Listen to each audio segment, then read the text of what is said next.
Hi, and welcome back to Stream of Consciousness, everybody. I am. Oh wait, I don't have a. Oh wait, yes I do. I'm your host. Good. Joel, Float Tank Cox. Floating. And this is my co-host, or host as you want to say, Joe, Deadpool Stout. All right. I think we've done. No, it's fine. It's good to go.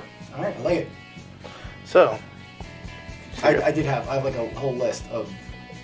So, I'm just saying, I'm prepared. Yeah. I just was not prepared to be prepared. I was ill prepared. Say your line. Thanks for joining us, everybody. Here at Stream of Consciousness. Hey, Joel, what are we talking about today? I'm going to talk about float tanks. I like that me asking you what we're talking about has become a line. Like that's not even like that's not a gimmick. It's not like one like we do the nicknames in the beginning and then at the end we have like there's things that we do and we say that are parts of the show. But like me going, Joel, what are we talking about today? Is just me not knowing what the fuck is going on in our show. I love that it's just become part of the show. Like every show starts off with, "Hey Joel, what are we talking about today? What we gonna do tonight, Brian?" Sensory deprivation tanks. Sensory. Say a box of biscuits. Sensory. Everybody at home, play along. Say a box of biscuits. A box of biscuits. Say a mixed box of biscuits. A mixed box of biscuits. It's one of those weird things you can't do until you do one after the other. You have to like really focus on it. It's like red leather, yellow leather. Say red leather, yellow leather 5 times fast. Red leather, yellow leather. Faster. Faster. Faster. Red Faster. leather, yellow leather, red Faster. leather, yellow leather, red Faster. leather, yellow Faster. leather, red leather. It's a tongue twister. Lion face. Lemon face? Tiger face. What we're talking about sensory deprivation. Now, did you you have or you had done 3 sessions so You far. had 3? Okay. Now, walk us through because have we talked about this on the show before? I don't know, Dave. Have we talked about this before? We'll find out in about 6 weeks. We gotta put Dave on the payroll. So. Well, we actually have these gift cards I need to give to Dave. So Is Dave like our stenographer? Oh, son of a bitch! I have Dave.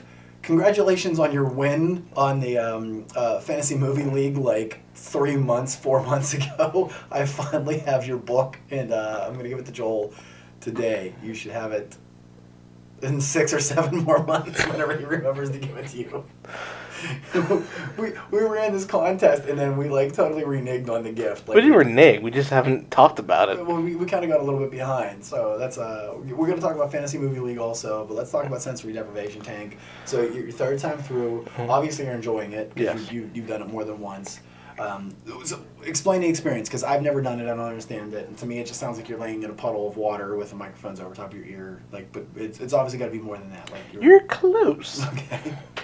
So, Lovely down on Murray Street in Squirrel Hill, they have 2 tanks.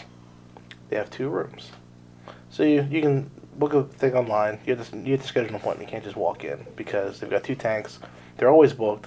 You gotta like book a couple days in advance or a week or 2 depending on when you want to go in. Okay. I like going in first thing in the morning because I do not want to fall asleep during tank. I don't want to go late at night and then like maybe stay up all night thinking, what the hell just happened in there?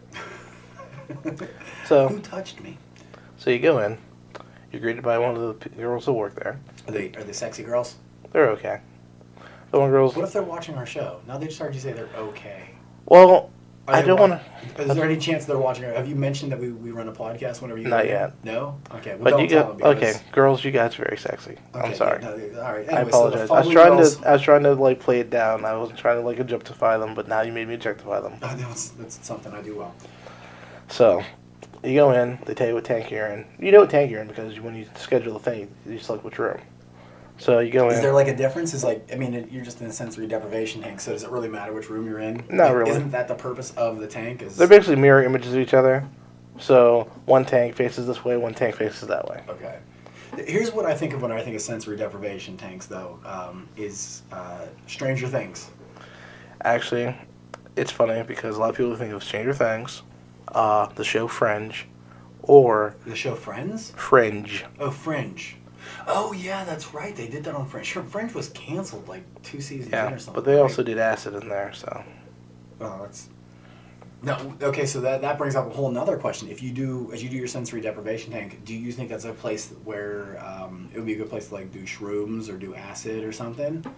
Would you like to do that and then go into a sensory deprivation tank? I don't know. I had never done that. I don't think it's a good idea. You know what? Okay, like, because even though you haven't done any hallucinogenics, do you feel like it would be a cool place to be hallucinating, or would you Maybe. like go into panic mode? It might be a good place. So I've been doing a lot of research on sensory deprivation tanks, and one thing that they talk about is that you should know what you're getting into before you add anything to the sensory deprivation tank, because your mileage may vary how you basically take the sensory deprivation tank. If you know what I'm saying. Okay. So like, it's basically the whole thing of, is this a sensory deprivation tank or is this the shrooms, or is this like what's going on? So walk me through the process. So you get there, Okay. and like, is this like going into a tanning booth or something like? Kind of. So you go in, you basically go in, you strip down, naked, Completely, you got completely naked. ball hair and everything. Yes. Okay. You take a shower. Or you take a shower first. Yeah, before you get in, take a shower. Okay. Because, that's just good hygiene. Right. You Sanitation. get in the tank. It's got about 10 inches of water. I'm going to pull up pictures as soon as I get Are we actually going to have pictures on it? Yes, I'm going to show. I'm actually doing the work right now as we're talking. All right. Because I decided not to be lazy about this because, why be lazy? Well, why start now? So, you go in. There's like 10 inches of water in it. So, I feel like I should have a joke about 10 inches. There's something rattling around my brain there somewhere. yeah, hold on. All right, so you get your 10 inches. So, You lay down into the water. yeah. And like nose and mouth up, obviously. Are Yeah, above face the up. water. You, Okay. I So, wonder if anybody's ever died in these things. I don't know. We'll have to check that out. I'm going to put that on the So- figure out list. Am I looking at what they're looking at right now? Yes. This is what the audience is seeing? This looks like part of a submarine. Like, that's what it reminds me of. It doesn't look professional at all. It just looks like some dude put together a bunch of scraps of aluminum and put a kiddie pool inside of it. So basically, you get in, and you basically sit in, you turn around, and you lay down. There's 800 to 1,000 pounds of Epsom salt in that water. Oh, wow. So you can basically float. It's kind of hard not to float when you're laying down. Okay. The last session, I actually tried to touch the bottom just to see if I could do it while I was laying down. Yeah. It was extremely hard. Well, you could, like reach your hand out and touch it. You just can't... Yeah. You can't get your whole body down there. Yeah. Okay. So that's the inside of the tank. It's lined with, like, a liner.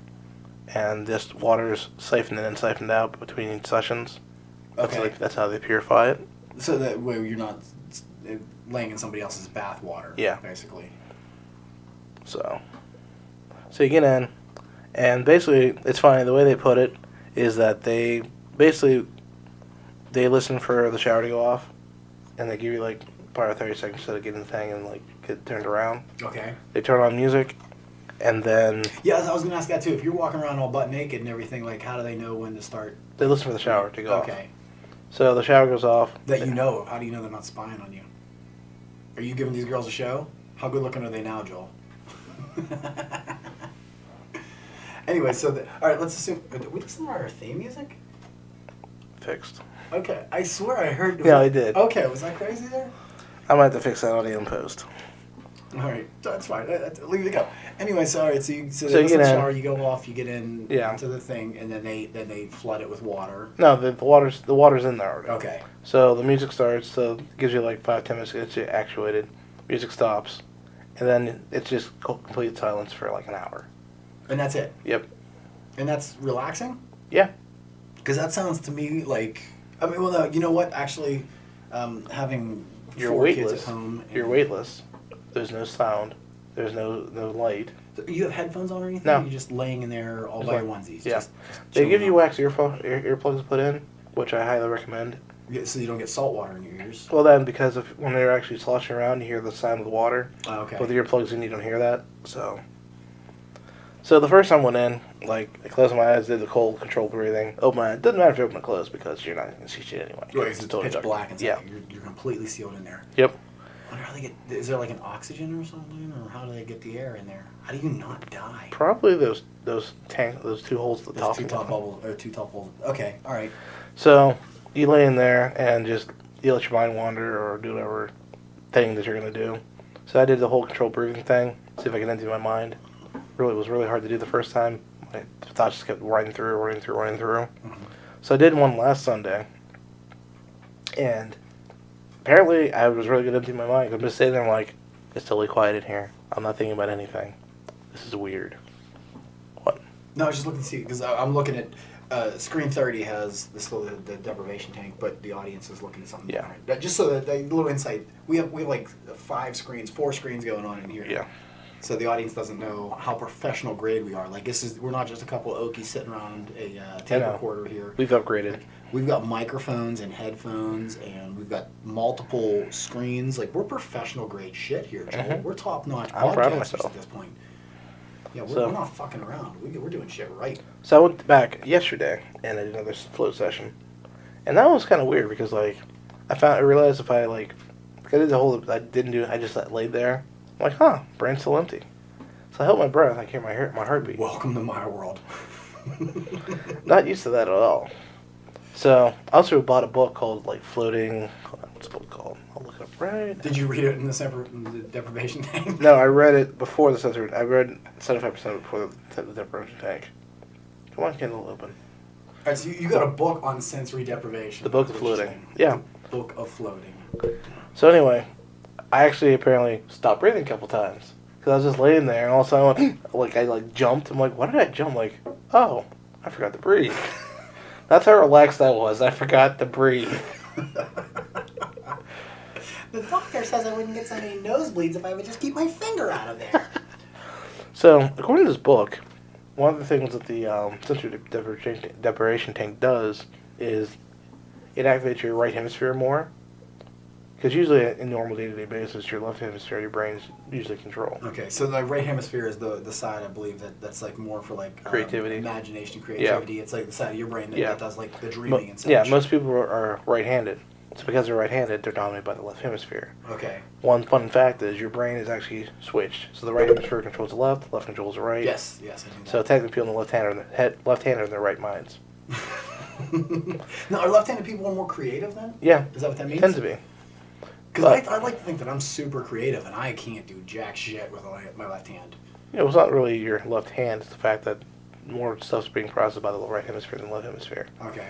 So apparently, there's another thing called alpha waves, beta waves, delta, and theta waves.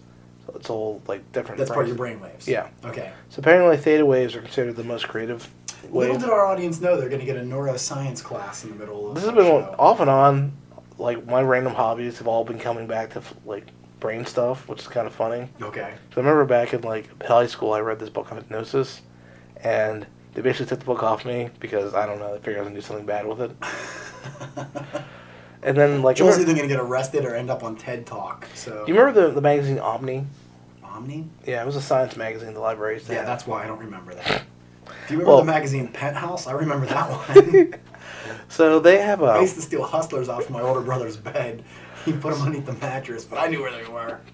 So Omni was a science magazine. In the back, back magazine was this random shit you could buy. Okay. Well, they had these brain theater glasses for like $200-300. I'm like, dude, I really want some of those. But I never knew they were. Like the cassette tapes were $30 a piece. I'm like, I'm not affording this stuff. I don't have a job. Flash forward to 2007, I found a magazine called Make Magazine. They had a thing called the Naked Magazine? I know that one too. Make Magazine. No, that one I don't know. So they had these glasses that were supposed to be brain machines to help you, like, basically get in the meditation state without meditating. They did what's called binaural beats. So if you play a frequency of 5 megahertz in your left ear and 7 megahertz in your right ear, your brain will actually mix them together and get a frequency of 2 hertz in your brain. No shit. So that's binaural beats.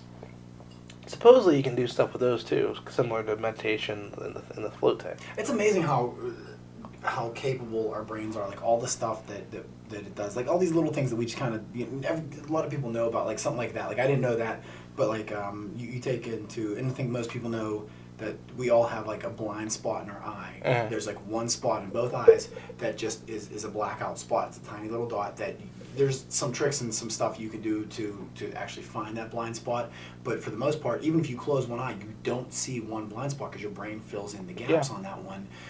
Little goofy things like that. And it's kind of crazy how your brain works, that it does all these things, like how we're always looking at our nose, but you never see your nose because your mind omits that, and like the sounds and different things that how we retain and how we don't retain, and how your brain filters out all the unnecessaries, but then fills in things that you do need, that like, because we couldn't just walk around with one blind spot in our eye, like you can't do that.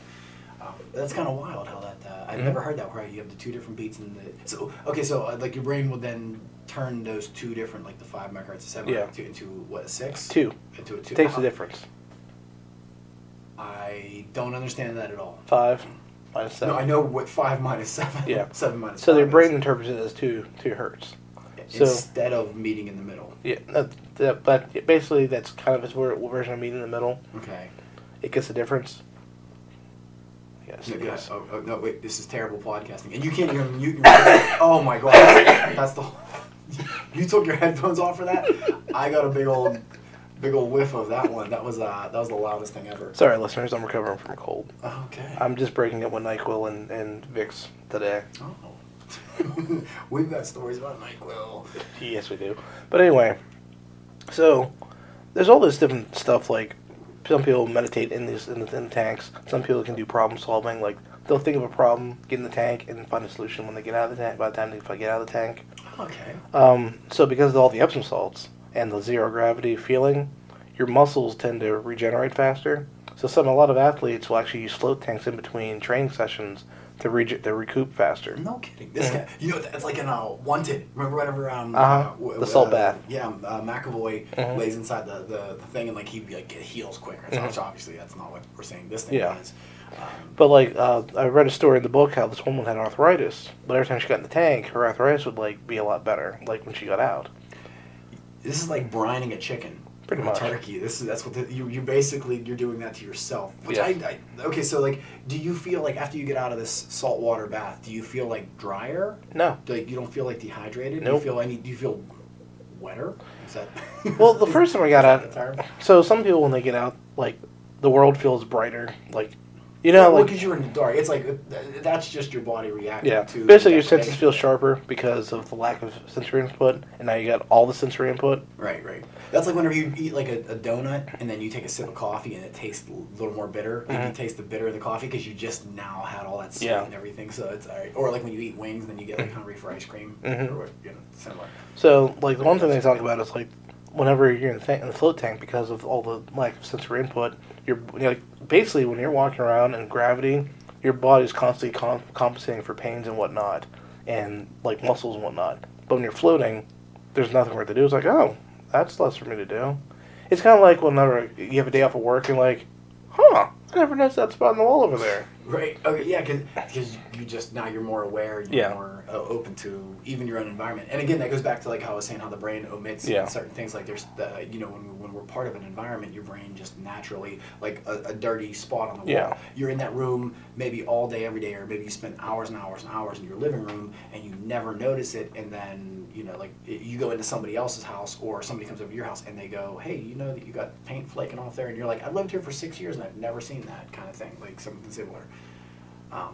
Here's my question on this one is like for like me, I've got roughness on my back, like my lower back is achy and stuff. Now, if I did something like this, when I come out, am I going to feel better, or am I going to be more aware? You're going to feel better. Okay. Because actually, this guy, because there's another guy, he did 30 days of floating in 90 minutes a day for 30 days. Okay. His friend owned a float tank thing. He said, let me do this documentary, and I can advertise your place more. So I got an idea. Hold on. The audience thinks we just left. I think you can do a little bit louder. They don't know what happened was we just went away for like 10 seconds because Joel had to cough. Yeah. So, okay.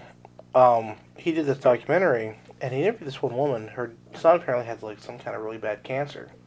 And after the chemo, like he didn't want to get out of bed, didn't want to do anything. So someone suggested doing a float tank.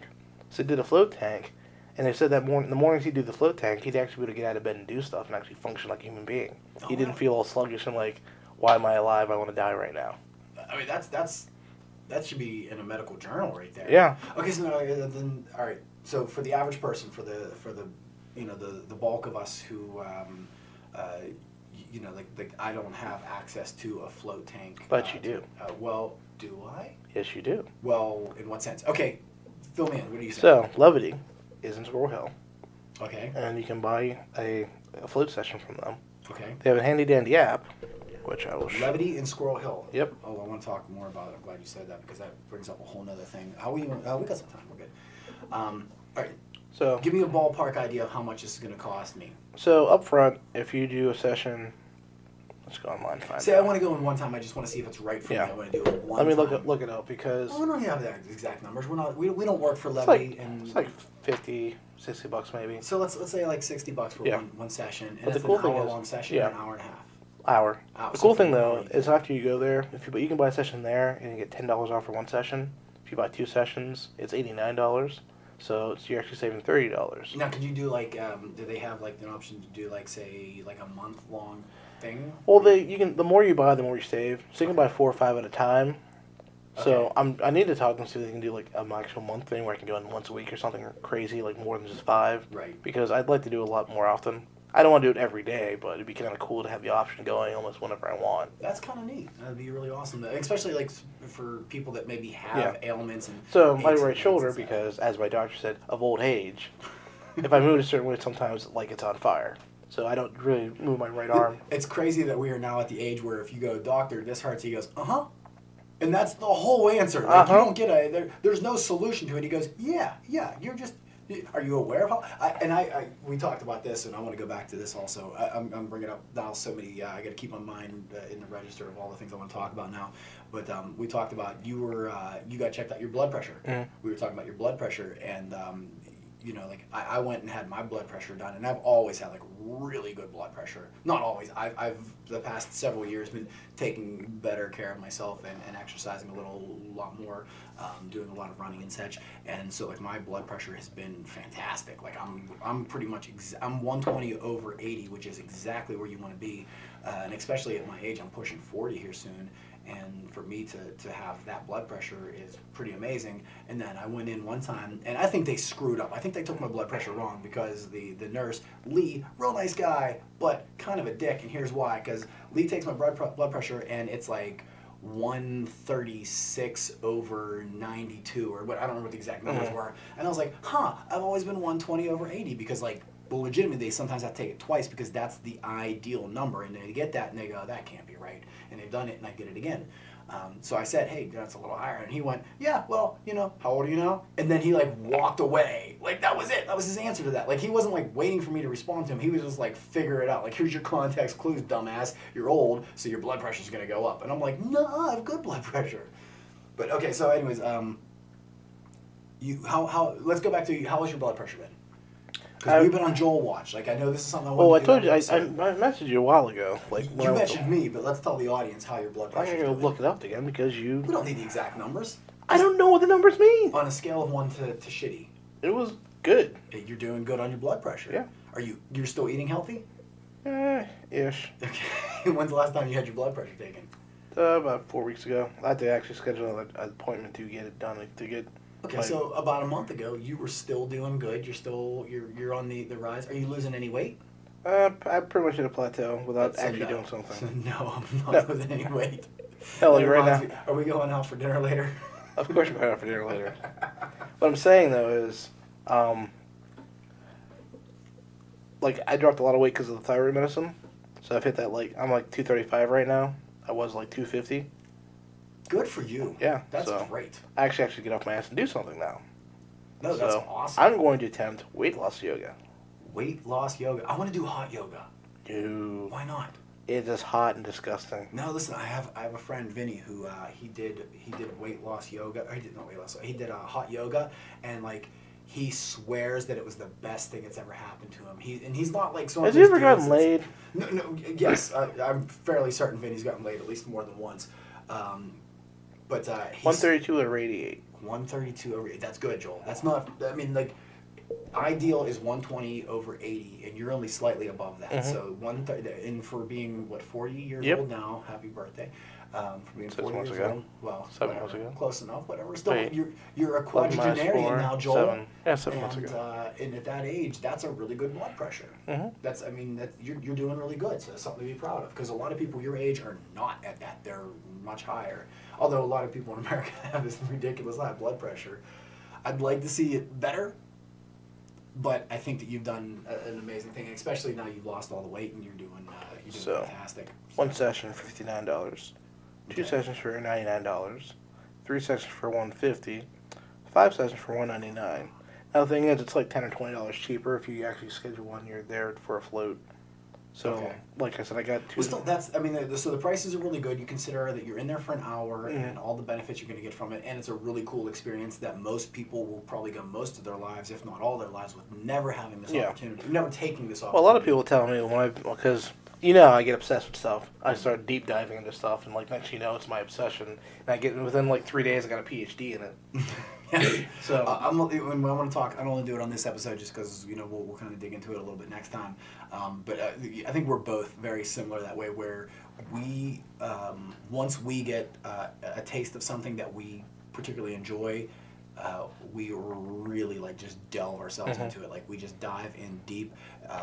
You're very good at educating yourself and learning something new and not afraid to really understand and just like some people I think get intimidated by the idea of learning something new. They're like, I don't know it, I don't understand it, so they just assume they never will. You're not that mentality. You are the type of person, and I'm like this a lot too, where just because I don't know it just means I haven't learned it yet. And that's you like to educate yourself on stuff, and really a Google search does wonders. It's funny because I was telling my wife about this the other day, and she was like, that's what I love about you. You get so involved in stuff.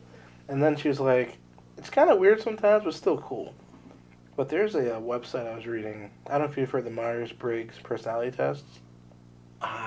You know what? I think I have heard of this, but I don't remember what it is. Basically, you can, it's 4 letters, and you can basically figure out people based on it. This is this INFT, ENFT, that thing. Okay, yes. And I don't understand the letters. I don't know what all of them mean. Okay, yes. Okay, I know that, and I think people know that by like the letters somewhat, but I didn't know it was called it's the Myers-Briggs personality test. Okay. A lot of people say they're full of crap. I tend to think they're not. Well, and then I'm sure there's some degree. Yeah, I mean, because they claim that people you can take the test twice and get different letters. But for me, I've been pretty constant getting the ones I get. And personalities change, and there's no set scenario. It's like the Keeler-Ross stages of grief. Where it's a general guideline. It's not something that's to be taken as a full-hearted, literal. If you're not the type of person who, if you can't experience happy and sad within the same day, something's wrong with you as a person. You're maybe possibly a sociopath. You need to look into that. If you can't vary in emotions throughout the course of a day, if you can't change your personality somewhat, sometimes I'm extremely outgoing. If you stand behind me in line at Walmart, I'm probably going to have a conversation with you, but that doesn't mean that every time that I'm out and about that I'm always like the super most talkative, in your face kind of guy. So there's varying levels of that. Everybody changes throughout the day, and just depends on what you eat, what your day is looking like, what you're dealing with stress wise, and et cetera, et cetera, et cetera. So yes, one moment you could be INFT, and the next one you're ENFT, and I don't even know what either one of those mean, but I know that you could probably vary between the two of them. So basically, the way this guy put it is that like people with the INTP personality, they basically all their life they make their own encyclopedias. Like they like learning new stuff. They're always figuring stuff out. And they always want to share this stuff with people, but a lot of the stuff they do is very disjointed. Sometimes my thought process is very abstract and very connecting the dots is psychotic. Okay. What I mean is, how some people say. I just agreed to it before I realized you used the word psychotic to describe yourself. I'm saying that the way my brain jumps from process to process. Right. Like, you're wearing a Deadpool shirt. It's red. And hey, stop signs. And then it's hey, the sun is considered red sometimes. Then it's orange. And that's all these different Holy shit! Somebody should make a podcast like that. But they talk about how the people at INTP they're always learning new stuff. They always want to share it with people, but they can never really explain it the way it makes sense to other people. Right. Oh, yeah, no, I get that full-heartedly. I feel like I understand things. This is like, and then by no means am I comparing myself to Einstein, but I feel like, you know how like Einstein was, he understood math to a level that he could never explain to even like the most brilliant minds. Like he had trouble explaining how he understood math. Like I feel in a much more remedial sense of that term, I feel like here's a prime example of the conversation went last night. Oh, you went to the float tank today. How's that? I'm like, well, it's really good. I was like, well, first off, I bought this book on the book of floating. They talk about this and this and this. And I watched the documentary, and this guy did this and this and this. This one had arthritis. She got better. This guy had cancer, and he felt better. And then Joe Rogan apparently does it. He does ketamine when he does float tanks. And then there's a guy named Aubrey Marcus. He actually does, he goes to like South Africa and South America and does all these weird psychotropic drugs. By the way, you know, psychotropic drugs is actually a therapy for like psychology. Anyway, this guy also made the fleshlight. So anyway, this is how the conversation went. Right. That's the stream of consciousness, Joel. That is what we do here. Exactly. And that is what we have done here today, and I think we at that we will time. continue to listen on part 2. Okay, yes. Well, we want to talk more about that. Well, obviously, join us next week. There's a couple things I want to talk about. I know it's going to be a bit late, but I want to talk about Halloween costumes. I want to kind of get into that because speaking of Deadpool, we might play this out of order. Wow. Okay, fine. We might do that this time. All right, well, I'll tell you what we're going to talk about next week, but I'm telling you, join in next week because we've got next week will be part 2, but you've already heard the Halloween episode. Whatever the hell we want it to be. Yes. So you just tune in next week, and it's a crapshoot. You know, you roll the dice, find out what we're going to talk about. We love all of you equally, individually, for your own particular reasons. And this is Stream of Consciousness signing off. Thank you. Go play some outro music there, Joel. Thank you. All right, everybody, we will see you next time. And like and subscribe, smash that subscribe button. Yes, and we do a lot on Facebook, but we actually have a podcast channel. If you are not listening to us on the podcast channel, it's you go through the I think a lot of people only know us on our Facebook Live. Some people only know us on our Facebook Live, but we legitimately, if you're not listening to us on our podcast channel, go into your podcast app, go on the Stream Consciousness podcast, and find our 2 lovely mugs and subscribe to us or listen to some of our shows, and hopefully we'll see you next week. All right, bye everybody, love ya. And disco.